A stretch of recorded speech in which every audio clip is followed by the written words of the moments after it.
நீ மட்டும் 24 மணி நேரம் வாயை அசை போட்டுக்கிட்டே இரு. எனக்கு ஒரு டீ வச்சு கொடுப்போம்னு கொடுத்துருக்கியா நீனு? காலையில எந்திரிச்சா டீ குடு, காட்டி குடு, பண்ணு குடு. இத தவிர நீங்க ஏதாவது கேட்டுட்டீங்களா? அக்கம் பக்கத்துல என்ன நடக்குது, ஊர் உலகத்துல என்ன நடக்குதுன்னு கொஞ்சமாவது நீங்க கவலைப்பட்டிருக்கீங்களா? அக்கம் பக்கத்துல என்ன நடக்குதுன்னு நான் எதுக்கு கவலைப்படணும்? அப்படி என்ன தலை போற காரியம் நடந்து போச்சு? நம்ம ஊர் மாணிக்கட்ட இருக்காரா? எந்த மாணிக்கம்? மரமண்டைக்கு எப்படி சொல்லி புரிய வைக்க?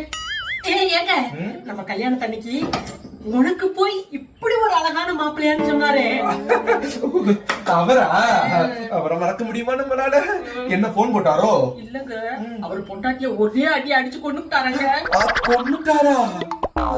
போலீஸ் புடிச்சிட்டு போய் விசாரிச்சதுக்கு என் ஃப்ரெண்டு சொல்லிட்டே நான் செஞ்சேன்னு சொல்லி வாக்குமூலம் வேற கொடுத்துருக்காரு. ஃப்ரெண்டு சொல்லியா? பாத்தீங்களா, உங்களுக்கே இவ்வளவு சங்கடம் இருக்குது. இருக்காது அப்படின்னா நமக்கு இந்த ஃப்ரெண்ட் இருக்காங்க பாரு. சப்பாத்தி உருட்டுறது எப்படி, சாம்பார் வைக்கிறது எப்படின்னு சொல்லி கொடுத்துக்கிட்டு ஃப்ரெண்டுனா அப்படி ஃப்ரெண்டா